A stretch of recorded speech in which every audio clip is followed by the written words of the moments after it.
दोस्तों 106 साला जापानी डॉक्टर अपनी लंबी जिंदगी का राज 6 बातों को बताते हैं। उनका कहना है कि अगर आप में से कोई इंसान मेरी तरह लंबी जिंदगी जीना चाहता है तो इन 6 बातों पर अमल करे, वो एक अच्छी और सेहतमंद और लंबी जिंदगी गुजार पाएगा। और वो 6 बातें कौन सी हैं? सबसे पहली बात है कि आप कभी भी जल्दी रिटायरमेंट मत लें।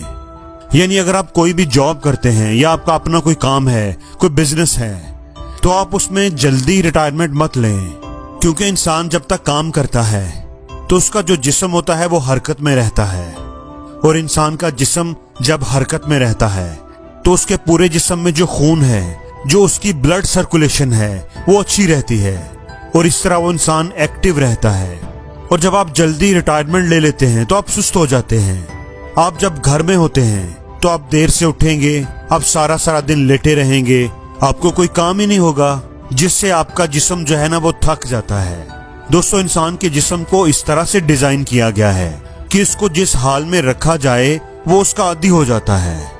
देखिए मैं आपको एक मिसाल देता हूँ। अगर एक आदमी है जिसके पास बाइसिकल है और वो उस पर ही सफर करता है अपना, लेकिन अगर आप उसको बाइक लेकर दे देंगे तो आप देखिएगा कि वही आदमी कुछ महीनों के बाद उसके लिए बाइसिकल चलाना ही मुश्किल हो जाएगा।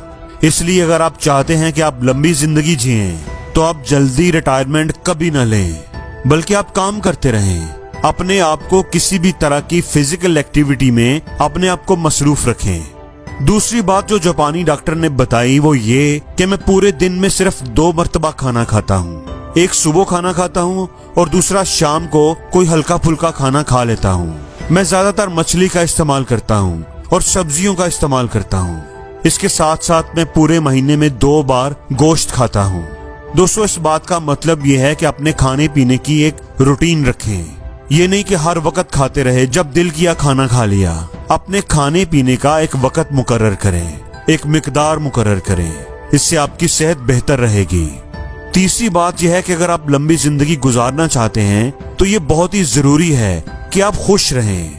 आप वो तमाम काम करें जो आपको खुशी देते हैं, क्योंकि याद रखिएगा जो इंसान है ना, इंसान नहीं थकता, इंसान का जिस्म नहीं थकता, इंसान का जहन थकता है। इंसान जब जहनी तौर पर थक जाता है तो इसका जो जिस्म होता है वो भी थकना शुरू कर देता है। लेकिन अगर इंसान जहनी तौर पर खुश है तो वो अपनी थकावट को भी भूल जाता है, उसे थकावट का एहसास नहीं रहता। जैसे मैं आपको एक मिसाल देता हूँ। अगर आपके घर में किसी भाई किसी बहन की शादी है तो आप सारा दिन काम करते रहेंगे तो फिर भी आप खुश रहेंगे। आपको शादी की खुशी में उस थकावट का एहसास ही नहीं होगा। इसलिए दोस्तों अपनी जिंदगी में वो काम जरूर करें जो आपको खुशी महसूस करवाते हैं, क्योंकि जब आप खुश रहते हैं तो आप सेहतमंद रहते हैं और एक अच्छी जिंदगी गुजारते हैं। चौथी बात जो जापानी डॉक्टर ने बताई वो कहते हैं कि आप सीढ़ियों का इस्तेमाल किया करें। एक मंजिल से दूसरी मंजिल पर जाने के लिए कभी भी लिफ्ट का इस्तेमाल ना करें, हमेशा सीढ़ियों के जरिए जाएं। और आप सीढ़ियां चढ़ते वक्त एक एक करके सीढ़ी ना चढ़ें, बल्कि एक स्टेप में 2-2 सीढ़ियां चढ़ें। यानी आप तेजी से सीढ़ियों पर चढ़ने की कोशिश करें। इसके साथ साथ आप रोजाना वॉक करें, एक्सरसाइज करें, अपने जिस्म को हरकत में रखने की कोशिश करें। और 5वीं बात जो उन्होंने बताई वो ये कि आप अपनी जो मटेरियल चीजें हैं, जैसे आपके पास अगर कोई महंगा घर है, आपके पास महंगी गाड़ी है, आपके पास महंगा मोबाइल है, आप इस बात की फिक्र ना करते रहें कि ये अगर मुझसे छिन गया तो क्या होगा, अगर चोरी हो गया तो क्या होगा, अगर कुछ ऐसा हो गया कि ये चीजें मेरे पास ना रहीं तो मेरा क्या बनेगा। इसी तरह अगर आपके पास ये सारी चीजें नहीं हैं और आप ये सारी चीजें हासिल करना चाहते हैं मगर आपके पास वसाइल नहीं है, तो आप उसके लिए कोशिश जरूर करें, मेहनत जरूर करें, लेकिन उन्हें ही अपनी जिंदगी का मकसद ना बना लें। उन्हीं के बारे में सोच कर परेशान मत होते रहा करें कि आपके पास भी ये होना चाहिए, आपके पास भी अच्छी गाड़ी होनी चाहिए, मेरे पास क्यों नहीं है, मेरे पास महंगा मोबाइल क्यों नहीं है। आप कोशिश करें और फिर अल्लाह पर छोड़ दें, और इस बात का यकीन रखें कि अल्लाह आपकी मेहनत को कभी जाया नहीं करेगा। दोस्तों छठी बात है, जो छठा राज उस डॉक्टर साहब ने बताया वो ये कि आप अपनी रिस्क में से, अपनी दौलत में से, अपने इल्म में से दूसरों को भी शामिल करें। देखें जब आप बांटना शुरू कर देते हैं, चाहे वो रिस्क हो चाहे आपका इल्म हो, तो उसमें बरकत आना शुरू हो जाती है।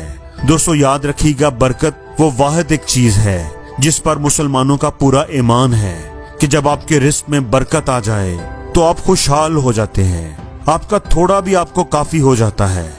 अपनी जिंदगी में कई ऐसे लोगों से आप मिले होंगे, उनसे आप वाकिफ होंगे कि जिनकी सैलरी बहुत अच्छी नहीं होती, लेकिन अगर आप उनसे पूछें कि आपके हालात कैसे हैं, आप कैसे गुजारा कर रहे हैं, तो वो कहेंगे कि अल्लाह का शुक्र है, बहुत ही अच्छा गुजारा चल रहा है। और इसी तरह बाज लोग आपको ऐसे भी मिलेंगे जो अच्छा खासा पैसा कमा रहे होंगे, लेकिन जब आप उनसे मिलें तो आपको वो रोना रोते ही नजर आएंगे कि मेरे हालात ठीक नहीं, मेरे खर्चे नहीं पूरे हो रहे, मसाइल बहुत हैं, खर्चे बहुत हैं। तो दोस्तों उन